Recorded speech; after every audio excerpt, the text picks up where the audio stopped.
exaltar, glorificar el nombre de nuestro Señor y Salvador Jesucristo, ¿verdad? Y es un honor poder aprender de las palabras de nuestro Dios, ¿verdad? Esas verdades tan profundas que nosotros encontramos en este libro llamado Biblia, ¿cierto? Pues vamos en Hechos capítulo 16, vamos a irnos ahí directamente y vamos a ver lo que el Espíritu Santo tiene en esta noche para cada uno de nosotros. Hemos ido avanzando por el transcurso de este capítulo y ya vamos en mitad, ¿verdad?, de este capítulo, y hemos estado viendo a estos 4 siervos del Señor en este viaje misionero en Europa, buscando un lugar de oración, y el lugar de oración que encuentran es a la orilla del río, ¿verdad? Allí se encontraron con un grupo de personas que dentro de estas personas había alguien que no era nativa de allí, ¿verdad?, de ese lugar. Vamos a decir que el grupo que se reunía era un grupo de mujeres, ¿cierto?, ¿no? Y estaban ahí, se reunían para orar, y había una chica que no era judía, tampoco pertenecía a ese lugar donde ellos estaban. ¿Cómo se llamaba esta chica? Lidia. Se llamaba Lidia, ¿verdad? Y ella tenía un oficio. ¿Qué oficio tenía? Tenía Vendedora de púrpura. Vendedora de púrpura. Muy bien.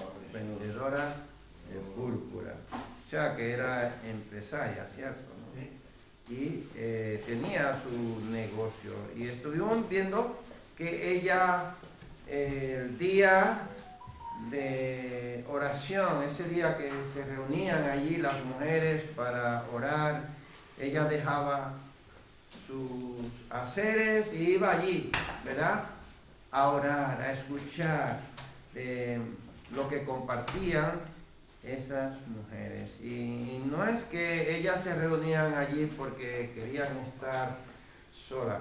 También aprendimos que no había que en ese lugar. Cuando llegó Pablo y sus seguidores al lugar, lo primero que empezaron a buscar fue sinagoga, ¿cierto? Sinagoga para reunirse. Y donde no habían lugares que tuvieran sinagogas, pues siempre había un lugar, y ellos empezaron a buscar ese lugar de reunión. Y ese lugar de reunión estaba ahí, a la orilla del río, ¿cierto? Entonces, estamos con Pablo en Filipos, y recordamos que Pablo fundó ahí una iglesia a la cual le escribió su epístola a los filipenses. Allí fundaron una iglesia.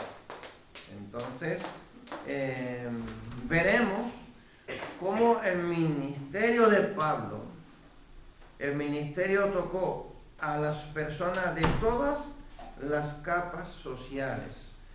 Primero, como hemos dicho, a una mujer que se llamaba Lidia, que era negociante, a una esclava, vamos a decir esclava doble, porque ella le daba beneficio a su amo, o sea que ella era una esclava de ese hombre, pero también era esclava de un espíritu, ¿cierto? De un espíritu de adivinación.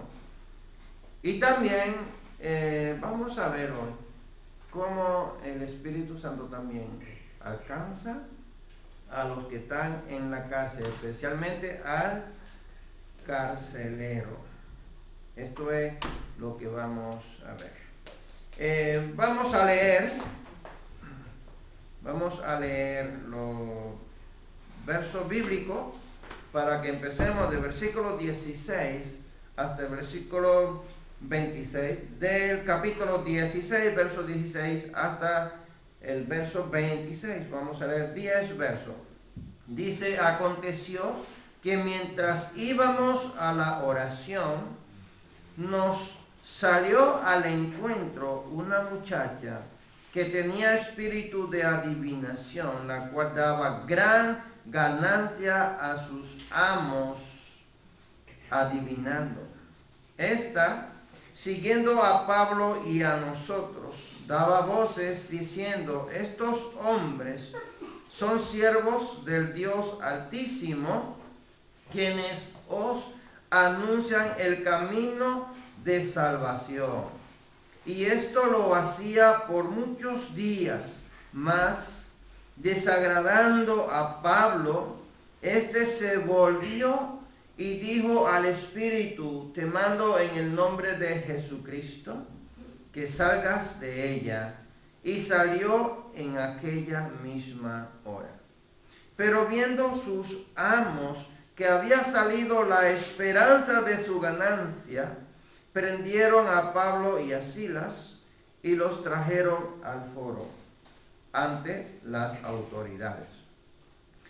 Y presentándolos a los magistrados, dijeron: estos hombres, siendo judíos, alborotan nuestra ciudad y enseñan costumbres que no nos es lícita recibir ni hacer, pues somos romanos.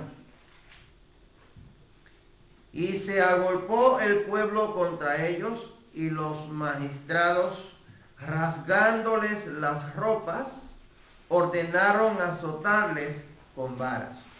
Después de haberles azotado mucho, los echaron en la cárcel, mandando al carcelero que los guardase con seguridad, el cual, recibido este mandato, los metió en el calabozo de más adentro y les aseguró los pies en el cepo. Pero a medianoche, orando Pablo y Silas, cantaban himnos a Dios, y los presos los oían. Entonces sobrevino de repente un gran terremoto, de tal manera que los cimientos de la cárcel se sacudían, y al instante se abrieron todas las puertas, y las cadenas de todos se soltaron. Amén.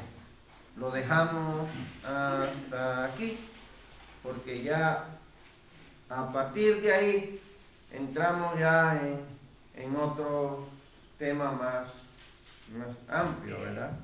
Lo que nos interesa hoy es centrarnos en este acontecimiento, la adivina y los apóstoles encarcelados, ¿cierto? Y lo que sucedió con ellos ahí en la cárcel. Nos vamos a centrar en esto, ¿cierto? Entonces ya vimos que la oración era en el río y se hacía en sábado. ¿Qué pasó ese sábado mientras iban a la oración? Bueno, mientras que ellos iban su camino a la oración, lo que vimos es que se encuentran con una joven, ¿cierto? Una joven. Bueno, esta joven me imagino que estaba ahí fuera en el patio, porque ellos pasaban por el camino y esta chica le seguía dando voces. Lucas describe con un espíritu de adivinación. Se estaba endemoniada. Igual en nuestros días, los adivinos, hoy día hay muchos adivinos, ¿verdad? O videntes, predicen el futuro por dinero. Aunque algunos de ellos son farsantes, otros hacen uso de poderes demoníacos, ¿cierto? Esta práctica siempre ha estado, ¿cierto? ¿No? Siempre ha estado. Lo leemos en el Antiguo Testamento, lo vemos en el Nuevo Testamento, pero también lo vemos en nuestra sociedad. No sé si te has encontrado con alguno o conoce a alguien que ejerce eso, sí. Aquí en Tudela hay montones de personas que ejercen eso. De hecho, reparten folletitos por ahí, ¿cierto? O ofreciendo el servicio, pueden venir a tu casa o tú puedes ir y llamando, como sea. Hasta por la tele encontramos los anuncios de personas que se dedican a la adivinación, ¿cierto? Pues esto es una práctica que viene de los tiempos antiguos. Entonces vamos a analizar este hecho. En los versículos 17, el versículo 18, ella decía la verdad, ¿o no? Decía la verdad, ¿cierto? Entonces la pregunta es, ¿por qué a Pablo le desagrada si ella en realidad estaba diciendo la verdad? ¿Por qué eso le tiene que desagradar a Pablo? Porque igual estaba ayudándole. ¿A quién no le gusta que le diga quién tú eres? Y ese anuncio vas a creer. Los influencers están pidiendo hoy día que le den un like, ¿o no? ¿A qué piden los influencers, los YouTube? No piden que le den un like. Dame un like para que vea el siguiente vídeo, ¿o no? ¿Y a quién no le gusta que le ayude a promocionar el anuncio de lo que tú estás haciendo?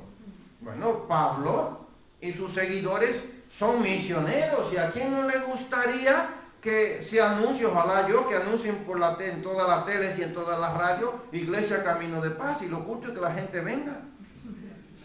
Pero ¿por qué eso le molestó a Pablo? Vamos a ver. Mano levantada, está David.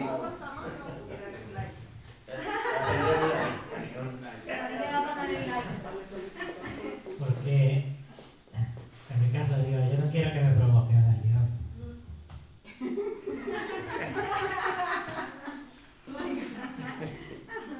¿Quién más?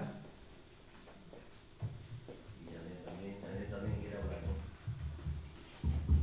Sí, es que quien estaba diciendo era un espíritu inmundo, era un demonio que estaba hablando. Fue lo que le molestó a Pablo, que si hubiese sido el Espíritu Santo, no pasa nada, pero que era un demonio. Entonces yo creo que era el sentido opuesto, ya tenía que molestarle y a mí me molestaría también. Pero decía la verdad.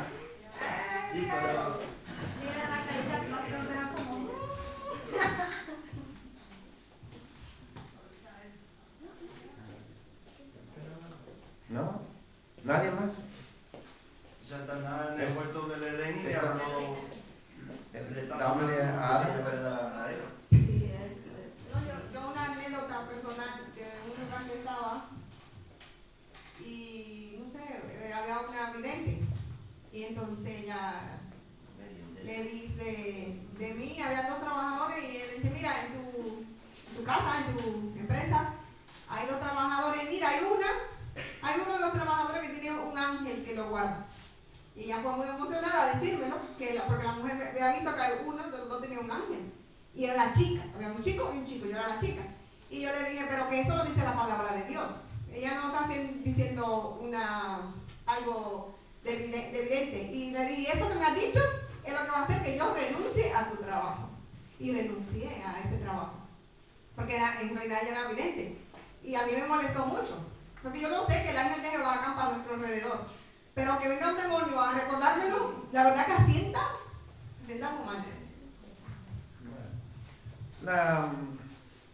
La frase que ella está utilizando es del Dios Altísimo, ¿cierto? ¿Lo leemos? El verso. Dice el verso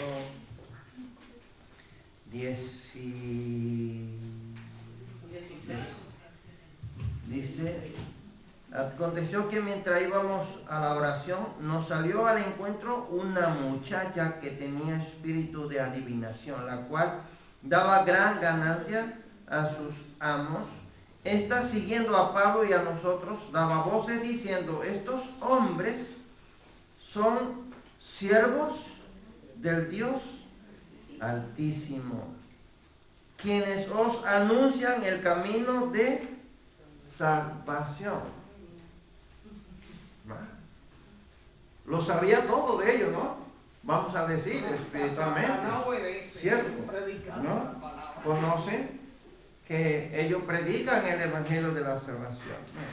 Pero en el lugar donde ella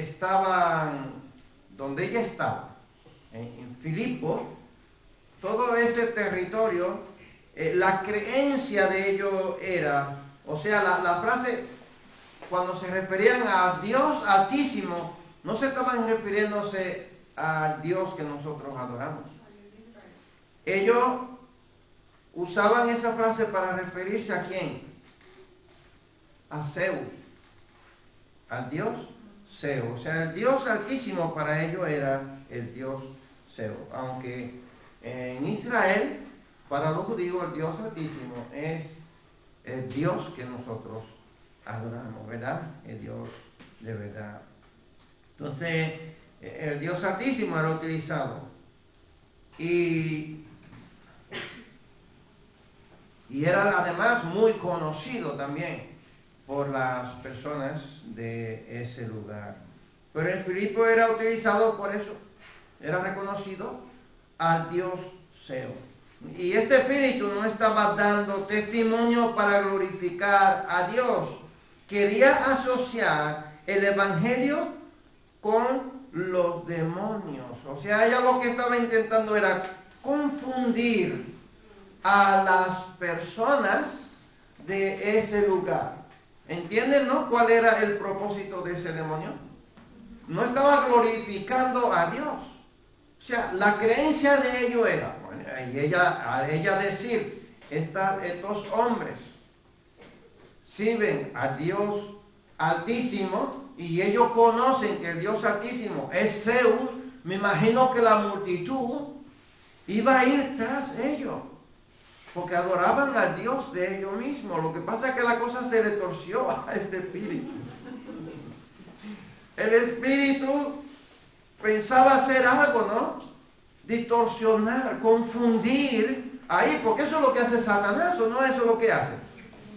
Confundir a la humanidad. Y la humanidad está confundida porque va detrás de espíritu de mentira. Pero ahí es cuando entra el Espíritu Santo de Dios. Y Pablo conoce que lo que hay en ella es un espíritu que quiere confundir, porque ella está diciendo la verdad. ¿Qué es lo que le molesta a Pablo? Que esta mujer va a confundir el propósito de Dios. Y Dios no es un Dios de confusión. Por esto Pablo reacciona de una vez y le da una orden. ¿Cuál es la orden que Pablo le da? Sal de ella ahora. ¿Ve? Y el espíritu sale. La reacción de Pablo, como esta situación llevaba días, ellos pasaban, lo hemos leído, dice días, ¿verdad? Cada vez que ellos pasaban por ahí, esta mujer decía lo mismo. Pablo parece enojarse, pero ¿a quién habla o a quién se dirige? ¿A quién le habla Pablo? ¿Qué ustedes creen? ¿A quién le habla Pablo? Al demonio le habla Pablo. Pablo no está hablando con la chica. Pablo no está hablando con la chica. Vamos a ver el versículo. Vamos a ver lo que dice, ¿no? Y versículo 18. Y esto le hacía por muchos días, mas desagradando a Pablo, este se volvió y dijo al espíritu: te mando en el nombre de Jesucristo que salgas de ella. Escucha, Pablo no se dirigió a la chica, no le preguntó absolutamente nada. No le dijo, ¿por qué me molesta? ¿Por qué no se está persiguiendo? Déjanos en paz. Pablo no le dice nada. Pablo se gira y habla con el Espíritu directamente, sin hacer ninguna pregunta. Y el demonio lo que hace es obedecer la orden que Pablo le está dando. ¿En nombre de quién? Escucha bien. Escucha. ¿En nombre de quién Jesús echaba fuera los demonios? ¿En nombre de quién? Según la Biblia, encontramos a Jesús echando fuera muchos demonios. ¿En nombre de quién Jesús lo echaba fuera los demonios? Jesús decía, déjalo libre. Le ordenaba, le daba una orden.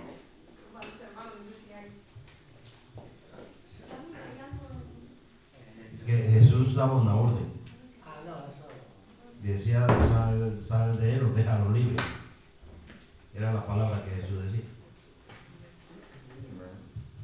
O sea que Jesús no utilizaba ningún nombre, pero Pablo sí utiliza un nombre. ¿Por qué Pablo utiliza el nombre?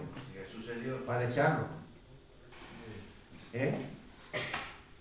Si Jesús no utilizaba ningún nombre, lo vemos en Mateo capítulo 8, versículo 28 hasta versículo 34. En estos versos, aquí en Mateo aparecen 2 endemoniados. En Marcos aparece 1. Y vamos a ver, ¿qué dice? Dice, cuando llegó a la otra orilla, a la tierra de los Gadarenos, vinieron a su encuentro 2 endemoniados que salían de los sepulcros, feroces en gran manera, tanto que nadie podía pasar por aquel camino. Y clamaron diciendo, ¿qué tiene con nosotros Jesús, Hijo de Dios? Oye, ¿reconocen? Los demonios también reconocen, al igual que aquella adivina, reconoce que él es hijo de ¿quién? Hijo de Dios. A los apóstoles los reconocen como que son siervos del Dios Altísimo. ¿Y qué quiere decir? Que ellos conocen, los demonios conocen a la persona, quiénes somos. Qué fuerte, hermanos. Has venido acá para atormentarnos antes de tiempos. Escucha, y esa frase, antes de tiempo, quiere decir que ellos saben que ellos tienen un tiempo también determinado para su fin. Wow. Y clamaron diciendo, ¿qué tiene con nosotros Jesús, Hijo de Dios? Ha venido acá para atormentarnos antes de tiempo. Estaba pasando lejos de ellos un hato de muchos cerdos, y los demonios les rogaron diciendo, si nos echas fuera, permítenos ir a aquel hato de cerdos. Él les dijo, y ellos salieron y se fueron a aquel hato de cerdos, y he aquí, todo el hato de cerdos se precipitó en el mar por un precipicio, por un despeñadero, y perecieron en las aguas. ¡Qué tremendo! Porque los espíritus se quedan.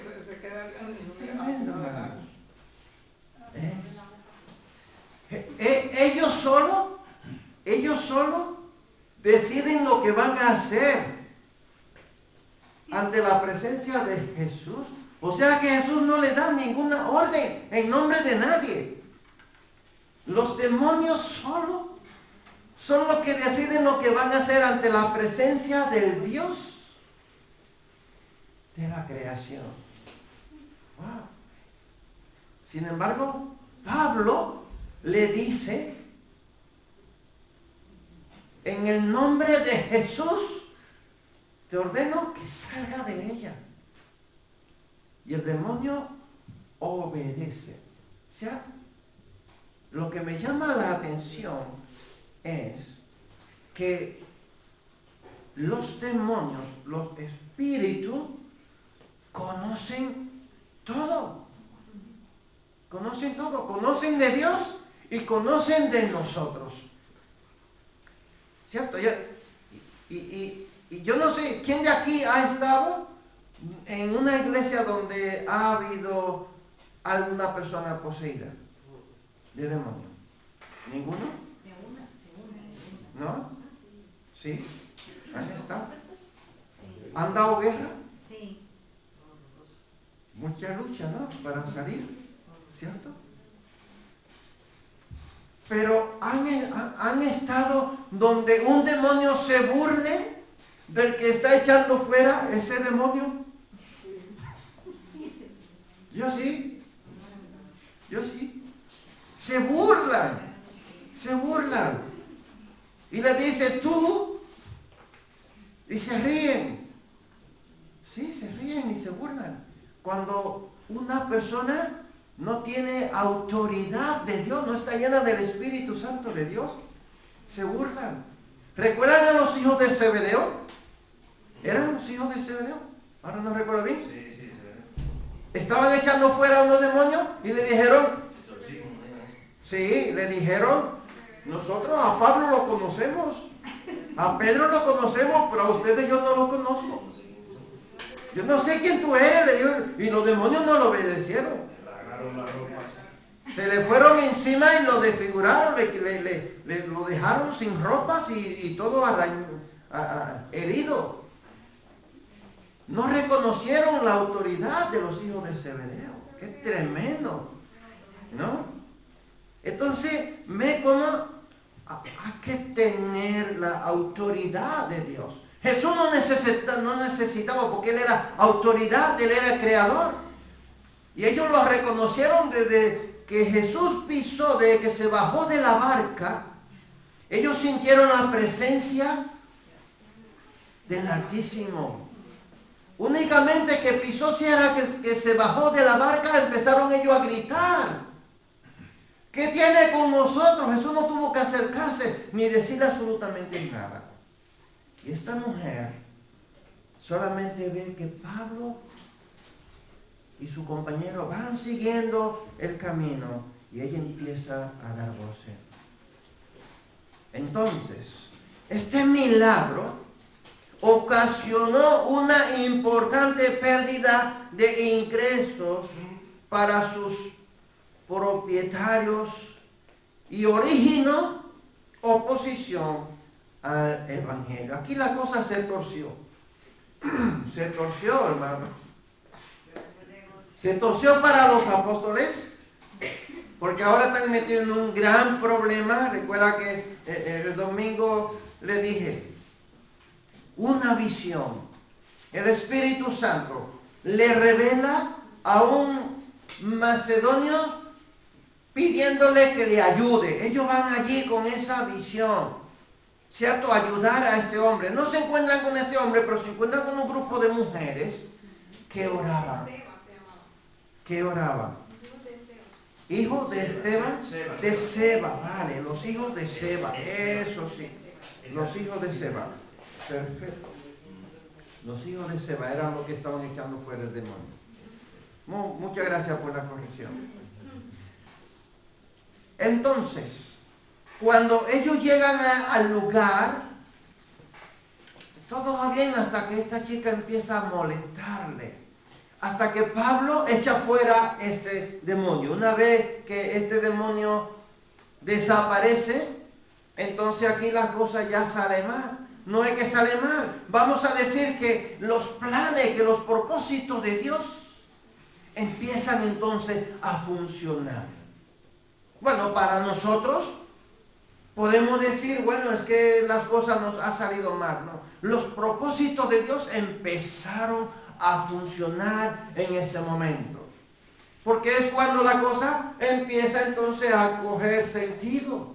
Es cuando la multitud se empieza a aglomerar. ¿Para qué? Para conocer del Dios verdadero. ¿Sí? La multitud dice que se agrupó la multitud. Ahora todos van a conocer que aquí hay siervo de un verdadero Dios altísimo, no de Zeus, sino de un verdadero Dios que tiene poder para hacer milagros, para libertar, para sanar, ¿cierto? Para perdonar. ¿Ada quería decir algo? Madre. ¿Qué tenía de malo ser judío? Según el versículo 20.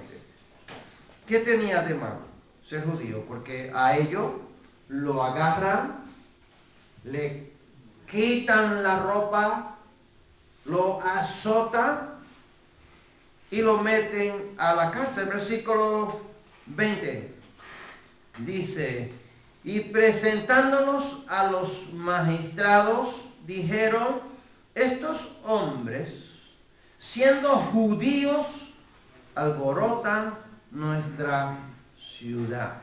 Escucha bien, siendo judíos. Hoy día no mencionan el lugar de donde tú vienes. Hoy día lo que dicen estos evangélicos, los protestantes, ahora ya no van directamente a este dominicano. No me dicen dominicano, no.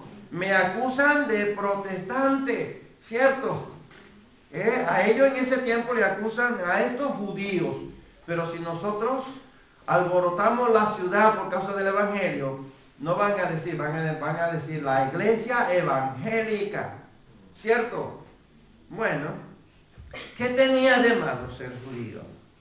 En esos momentos corría por las colonias romanas el edicto del emperador Claudio para la expulsión de los judíos de Roma. Tenían que sacarlo, a los judíos. Tenían que sacarlo. Bueno, en Roma, en el año 49 al año 50 después de Cristo, había recuerden que ellos están ¿en dónde? En una colonia romana que pertenece a ¿qué? A Europa. A Europa. Están en Europa.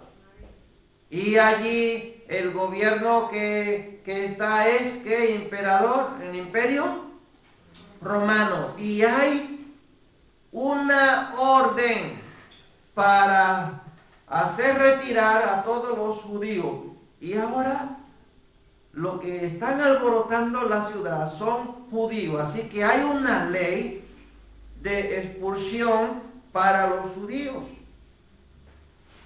Por esta causa, aquí nosotros encontramos este verso que dice, y presentándolos a los magistrados, dijeron: estos hombres, escucha, siendo judíos.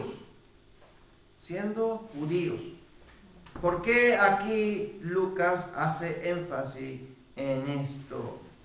Alborotan nuestra ciudad.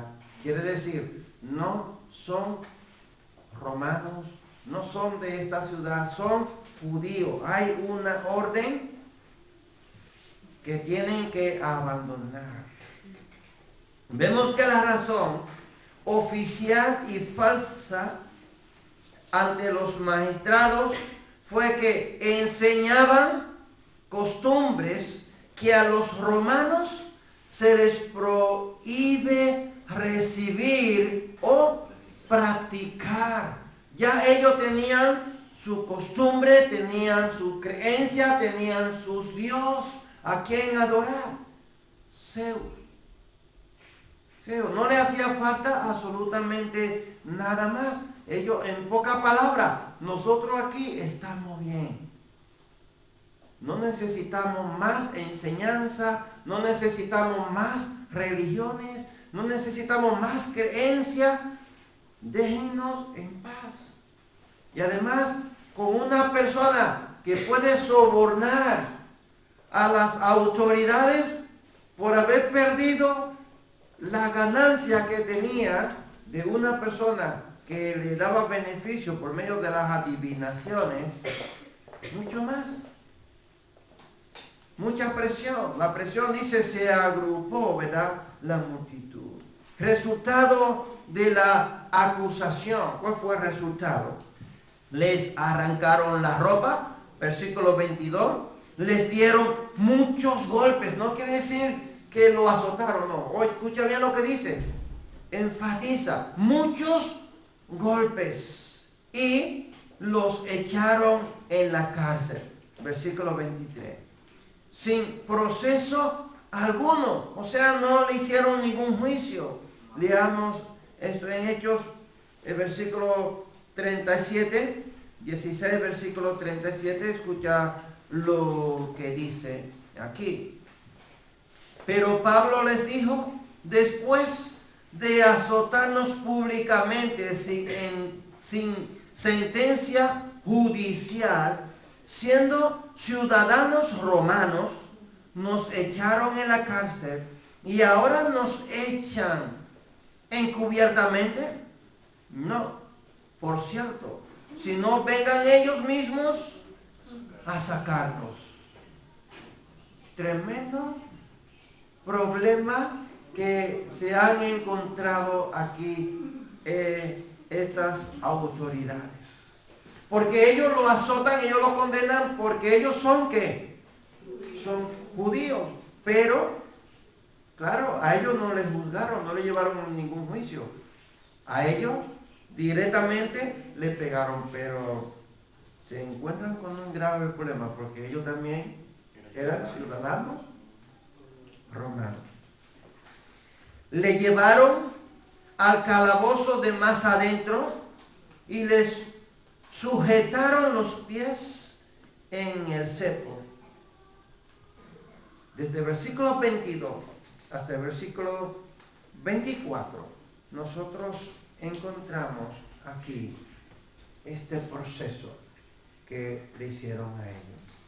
Escucha, le azotaron con vara. Yo siempre digo, cuando nosotros en la Biblia encontramos algo así como estos versos que nosotros hemos leído, bueno, si lo leemos y miramos, bueno, un par de latigazos y ya está, dice, y se golpeó el pueblo contra ellos y los magistrados, rasgándoles las ropas, ordenaron azotarles con varas. Después de haberles azotado mucho, los echaron en la cárcel, mandando al carcelero que los guardase con seguridad, el cual, recibido este mandato, los metió en el calabozo de más adentro y les aseguró los pies en ¿qué? En el cepo. Hasta ahí podemos entender que le pegaron y ya está. Pero yo me gustaría ver qué ustedes entienden. ¿Cómo es el proceso? ¿Ustedes creen que fue más que unos azotes o solamente unos azotes y ya está? ¿Qué piensan ustedes? Dame, Jacob. ¿Qué piensan? Unos azotes y ya está. Creo que más adelante dice que el carcelero le lavó las heridas. Entonces eso quiere decir que ya no era unos azotes, ya era una paliza que le habían dado. Porque el verso que hablan de herida. Y entonces ya la cosa es más grave. Fue más grave de ahí. ¿Qué piensan los demás? ¿Todos de acuerdo? ¿Eh? Versículo 33. Versículo 33. Y él, tomándolos en aquella misma hora de la noche, les lavó las heridas y enseguida se bautizó él con todos los suyos. sea, que no fue solamente que le azotaron. Hermanos, la cosa fue a mayor. Dice el hermano Emilio que lo dejaron vergüenza porque le azotaron desnudo. Y sin ropa. Y sin ropa. Para que... Exactamente. O sea, que los magistrados le quitaron la ropa para que las varas pegaran directamente a la piel, no a la ropa. Es que eran bastante severos. Los romanos tenían muchos castigos severos. Y eso, ellos dichosos, que fue como una vara que le azotaron, porque si hubiera sido con estos latiguillos que ellos tenían, que en las puntas eran de huesos o de hierro afilado, que cada fuetazo eran heridas brutales, como la que le hicieron a Jesús. A ellos le mandaron a azotar con vara, hasta dejarles heridas. Escucha, era un instrumento de castigo. Se hayan fijado los pies, las manos y el cuello, o quizás se utilizasen junto con el cepo otros medios para apresar el cuello o los brazos. O sea que además de azotarlo, la mano, ¿qué dice el texto? Encadenada, atada con cadenas, los pies metidos en un cepo. El cepo, bueno, la imagen, ¿le ven? El cepo era de madera. Aquí en Santo Domingo, en el Museo de Historia, hay... Dame el micro, alemán. Allá en Santo Domingo, en el Museo de Historia, hay cepo, hay para el cuello, que no se puede mover, que es de hierro, no se puede mover para nada, con una cadena, y en los pies también, y las manos. O sea que no pueden moverse absolutamente con nada, para nada, porque encima de que las cadenas son gruesas y pesan muchísimo, lo que les sostiene también le aprieta muchísimo y tiene un tornillo que se lo aprietan hasta el tope porque le hacen heridas. Para que no se mueva. Con las manos atadas, y no así, le separaban las manos para que no pudieran soltarse, y los pies metidos en un cepo. Pero escucha, agolpeado y sangrando. Lo hemos visto en el versículo 33, que dice que el carcelero le curó las heridas. O sea que no solamente fue un par de azotes, no, les castigaron bastante. Están desnudos, los pies en cepo, las manos atadas. Es que ahí tienen que aguantar el dolor sí o sí, porque no tenían cómo acariciarse las heridas ni parar la sangre, tenían que aguantar ahí sí o sí. Para nosotros hoy día sería qué mala suerte. Para ellos, ¿cómo sería? Una bendición. Para ellos que tendrían el gozo puesto delante, estaban sufriéndolo y se sentían merecedores de ese sufrimiento. Yo no sé, para nosotros hoy día, ¿cómo lo afrontaríamos? Nosotros no estamos impuestos a estas cosas, no estamos impuestos a las persecuciones, pero en otros países, por ejemplo en Asia y en otros países de África, están pasando persecuciones. Muchas personas están siendo torturadas para que nieguen la fe, para que no crean en Jesús, para que no prediquen el Evangelio. Y todo aquel que no deniega de la fe, entonces después de la tortura lo matan, no le dejan vivir.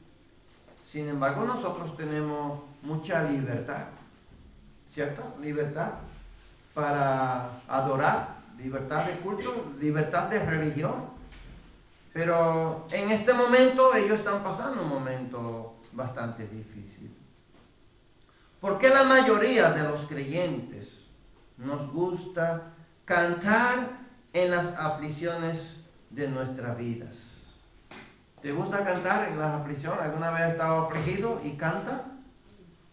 ¿Por qué? ¿Por qué? ¿Por qué cantamos? Parece que eso sería un hábito o el Espíritu Santo nos deja. A ver, ¿qué opinan ustedes? ¿Por qué cantan? Dame el micro a Catalina. Esa que cantaron. A ver, para los hermanos. Padre Jehová, está lleno de gozo y alegría, y se te olvida todo. Para mí. ¿Te da gozo? Te da, sí. ¿Qué más? Qué tímido está. ¿No canta cuando está en aflicción? Sí.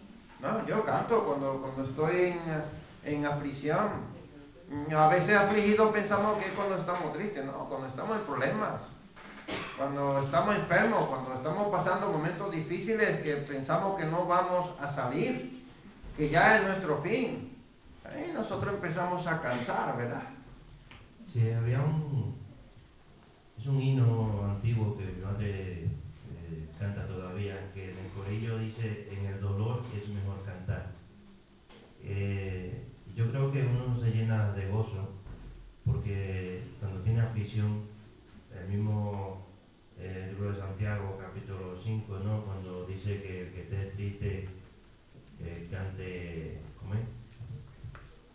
El que esté alegre cante alabanza, el que esté triste haga oración. Y si está enfermo, llame a los ancianos de la iglesia, ¿no? Hay un orden, y yo creo que Santiago lo decía porque sabía, ¿no? Lo importante que es acercarse a Dios. Así es. Ada, dámele el micro.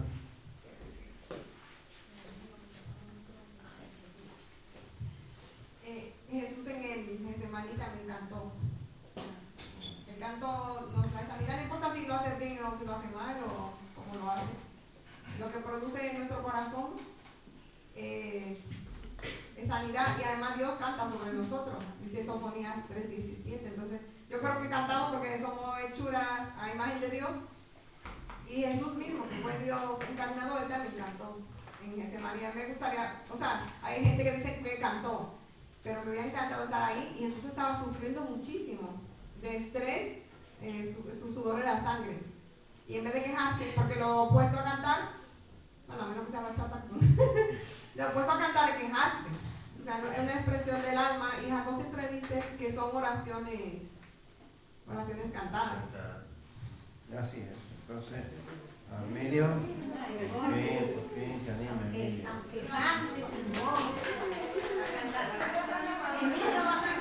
No, pues yo digo que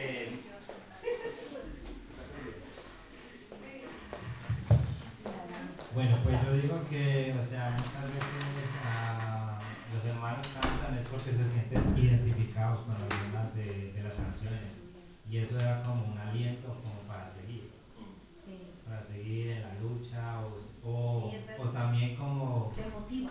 eso, te motiva para seguir, o también lo ven que muchas veces Dios habla a través de las alabanzas y te da una voz de aliento para continuar con tu aflicción, tu batalla o lo que estés pasando.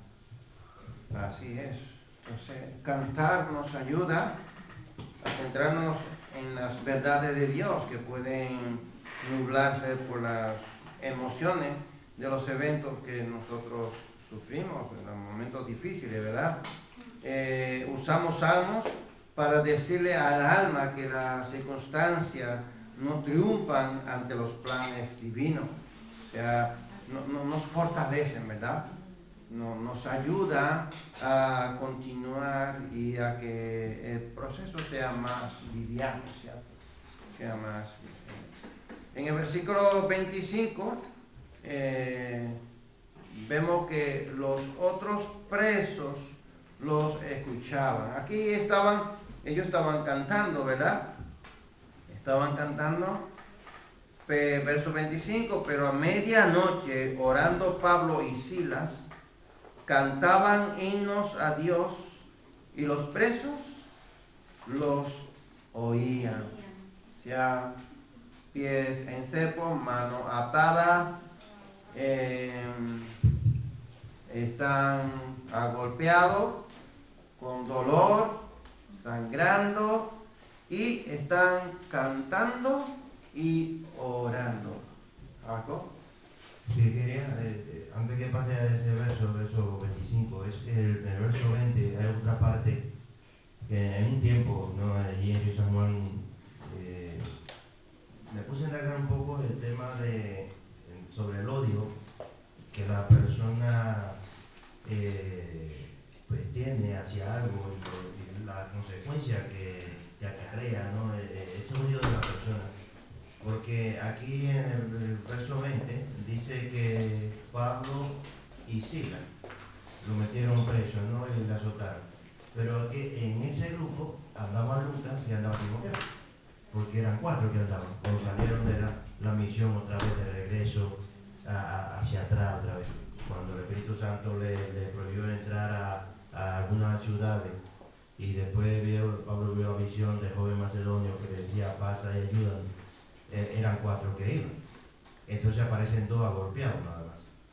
Entonces aquí vemos algo, cuando el odio, si vemos que los judíos ya eran por orden de decreto, el edicto de Claudio, que los judíos tenían que salir fuera, ellos la golpean por 2 cosas. Primero por ser judío y lo otro por predicar el evangelio. Pero es que Lucas no es judío. Timoteo no es medio judío y medio griego. Entonces ellos tienen nacionalidad que son gentiles, sí, ¿no? Son de allí. Entonces ya a Pablo le golpean doblemente por 2 razones. Echó fuera el demonio y era judío. Pero no se daban ellos cuenta que también tenían nacionalidad romana también.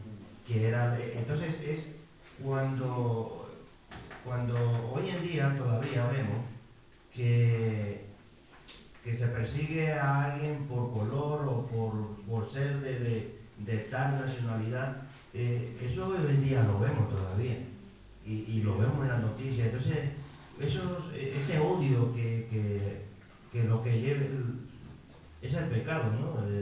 El pecado lleva a la persona hacia eso. Entonces, ¿hasta dónde puede llegar el ser humano cargando, ¿no? Llevando un odio en el corazón hacia un maltrato físico a una persona que lo que van haciendo bien? Ellos no estaban haciendo mal, estaban haciendo bien, estaban predicando el evangelio. Esa parte ahí, ¿no? Una vez tuvimos una conversación en la iglesia de San Juan y estuvimos indagando sobre este tema, y es que a veces nos parece como algo tan ligero, pero es muy chocante, ¿no? El ver esto y la gran amenaza, ¿no? de los ideales de muchas personas, y también el sufrimiento de estos 2 hermanos, que eran 4 que andaban, y a 2 no la golpeaban porque son de nacionalidad, y los otros 2, como son judíos, pues vamos sobre ellos, ¿no? Eso. Los planes de Dios son más grandes que los planes de Satanás, ¿cierto?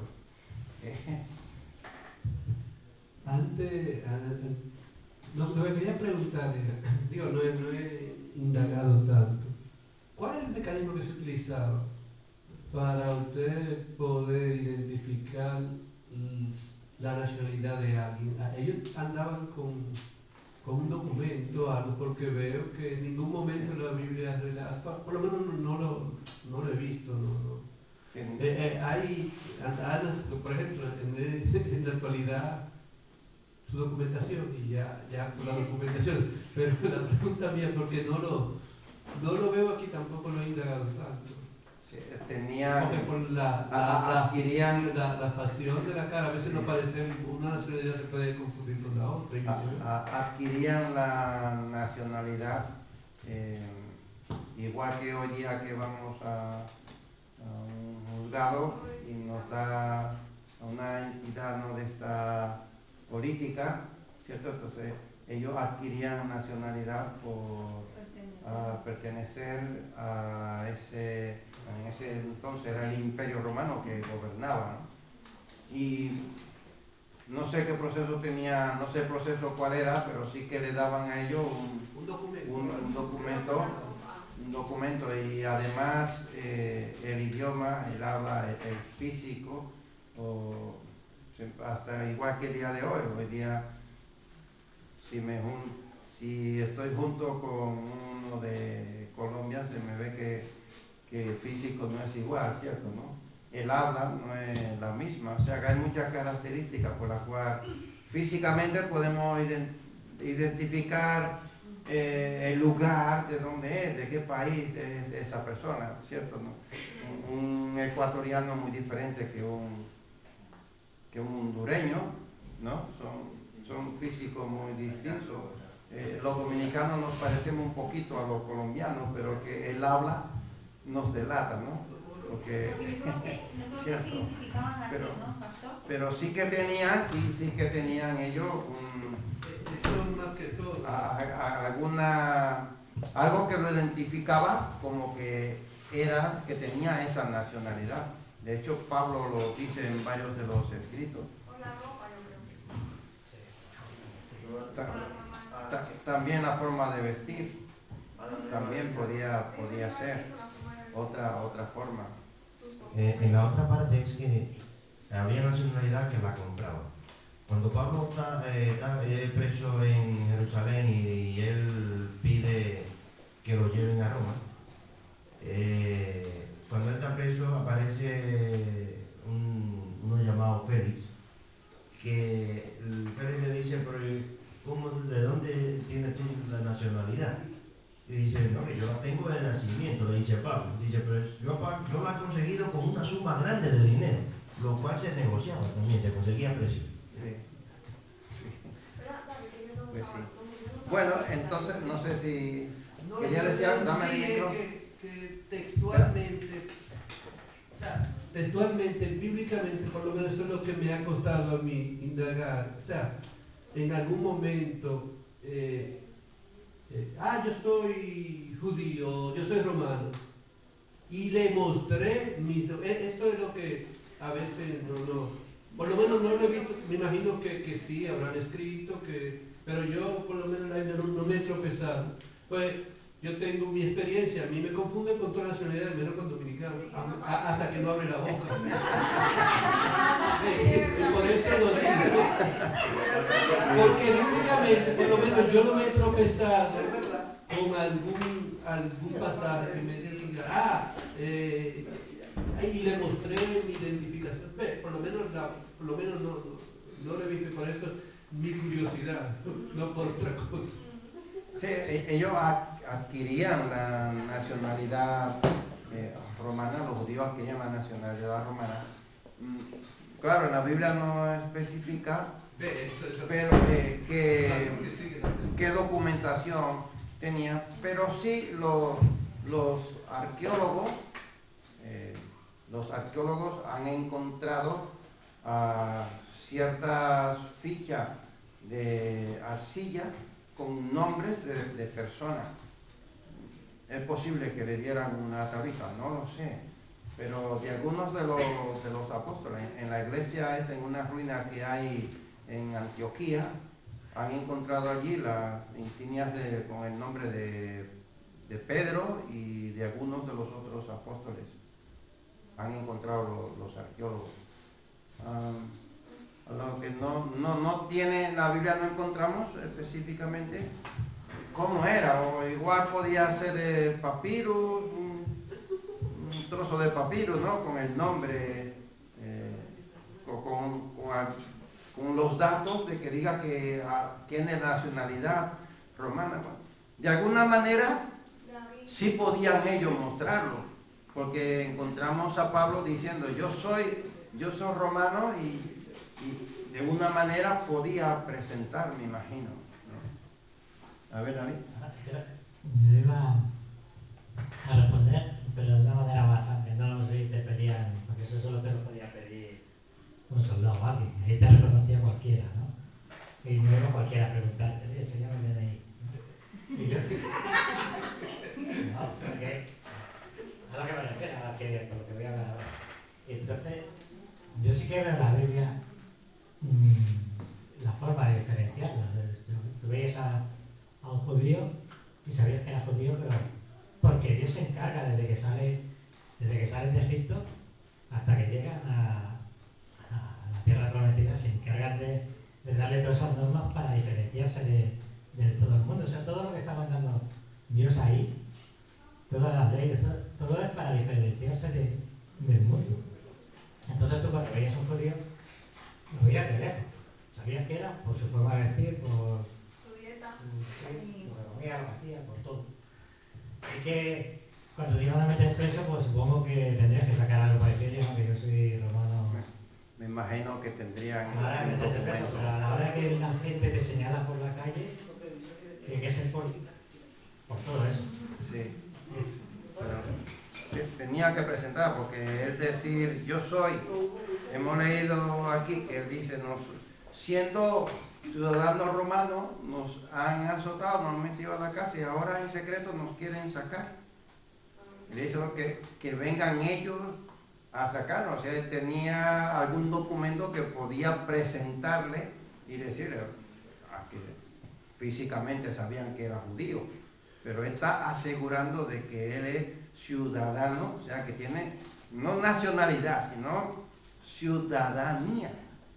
¿Entienden, no? O sea que, por ejemplo, ¿sabe lo que es una persona que es residente, tiene permiso de residencia y vive aquí? No dice yo soy residente, él dice yo tengo, o sea, yo soy ciudadano, igual yo soy romano. Cata, tú la ves, ¿no? Y dices ¿cierto? Pero entonces ve española. Cuando adquiere, ¿no? Él está asegurando, quiere decir que él puede demostrar con documentos a las autoridades que lo han metido a él a la cárcel de que él sí es ciudadano. De hecho, el texto bíblico dice que ellos tuvieron temor al escuchar eso, ¿no? Versículo 37, pero Pablo le dijo, después de azotarnos públicamente sin sentencia judicial, siendo ciudadanos romanos, nos echaron en la cárcel y ahora nos echan encubiertamente. No, por cierto, si no vengan ellos mismos a sacarnos. Y los alguaciles hicieron saber estas palabras a los magistrados, los cuales tuvieron miedo al oír que eran romanos. Y viniendo les rogaron y sacándolos les pidieron que salieran de la ciudad. Parece que sí podían ellos presentar. Espera. Antes de que Pablo. Espera.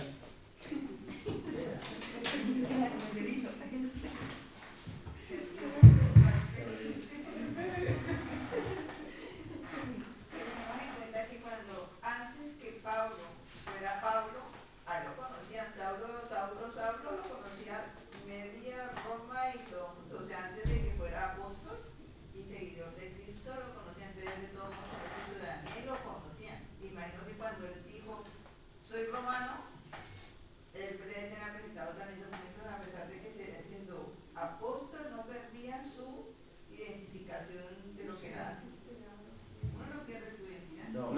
A pesar de que sigue... No pierde exactamente. Bueno, entonces continuamos. El verbo usado aquí señala que escuchaban con atención, o sea, los presos los presos que estaban ahí junto con ellos. Escuchaba con atención, ¿verdad?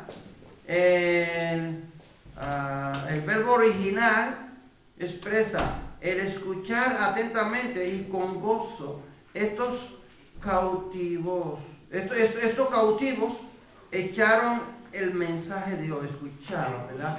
Escucharon el mensaje de Dios, estaban atentos, ¿cierto? Escuchando el mensaje. El diablo usa medias verdades para engañar. Mezcla la verdad con la mentira, según el versículo 17. Nosotros, ¿cómo respondemos a ellas? ¿Cómo respondemos a esas medias verdades? Las circunstancias difíciles, ¿verdad? Que vienen a nuestras vidas, pueden convertirse en una prueba de impacto para otros y que ellos puedan entregarse, ¿verdad? A Jesús. ¿Qué haces tú cuando las cosas no salen como esperas? Bueno, yo sé que ellos no se esperaban ese momento de estar golpeado, de estar allí encarcelado, ¿verdad? Encadenado. ¿Qué hacemos nosotros cuando nos llegan esos momentos que nosotros no estamos esperando? ¿Estamos preparados para esos momentos difíciles? ¿O no? Eso es bueno, ¿verdad? Que reflexionemos si de verdad nosotros estamos preparados para esos momentos cuando nos lleguen. Nos van a llegar momentos difíciles en cualquier momento de la vida. ¿Qué nosotros hacemos? Bueno, en la Biblia, en el Antiguo Testamento, nosotros encontramos que aquellos reyes, cuando no sabían nada, no sabían qué hacer en el apuro, que estamos rodeados y vienen a matarnos y es un grupo más grande que nosotros, ¿qué hacían los reyes en ese momento?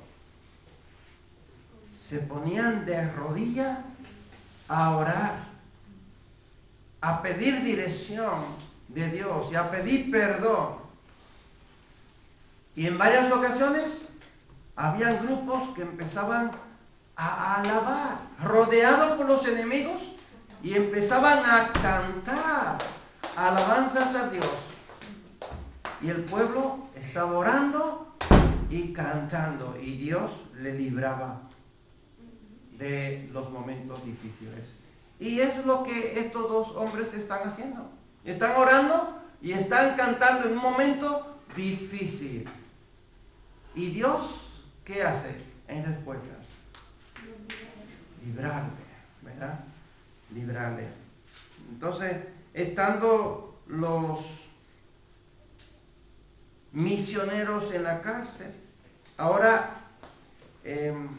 interviene Dios por medio del terremoto que los libró. ¿Has visto a Dios intervenir en algún evento personal en esta semana? ¿En tu vida?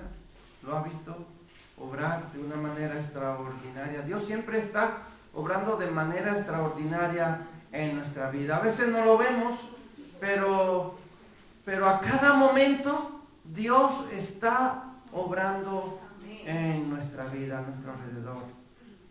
Quizá nosotros no lo sentimos, quizá no le vemos, pero sí que Dios está obrando, Dios está trabajando. Al igual, dame el micro, Ada. Al igual que Satanás está trabajando segundo tras segundo, Dios trabaja más para librarnos de las asechanzas del enemigo. Y en el texto veíamos en casa que las cadenas de todos, cosa que lo hablamos y no lo pusimos, estábamos ahí. A ver, me decía, así yo me fijé, al menos yo no me había fijado. Las cadenas de todos fueron rotas por dos personas que cantaban y oraban. Yo creo que si oráramos más, lo mismo que estudiamos las mujeres ayer. O sea, cuando oramos es esa bomba expansiva. No solamente les libera a ellos dos, sino a todos los presos. Por eso que el hombre se pone, que se quiere quitar la vida, que lo veremos. Las cadenas de todos, lo pueden buscar en el verso. Entonces, qué bueno que donde tú estés en oración, sin importar las circunstancias, porque Dios te libera a ti y a los demás. Amén. Tremendo, ¿verdad? Que no fue la de Pablo y Silas la que se soltaron. Dice, las cadenas de todos. Y hace énfasis Lucas diciendo que el carcelero, cuando vio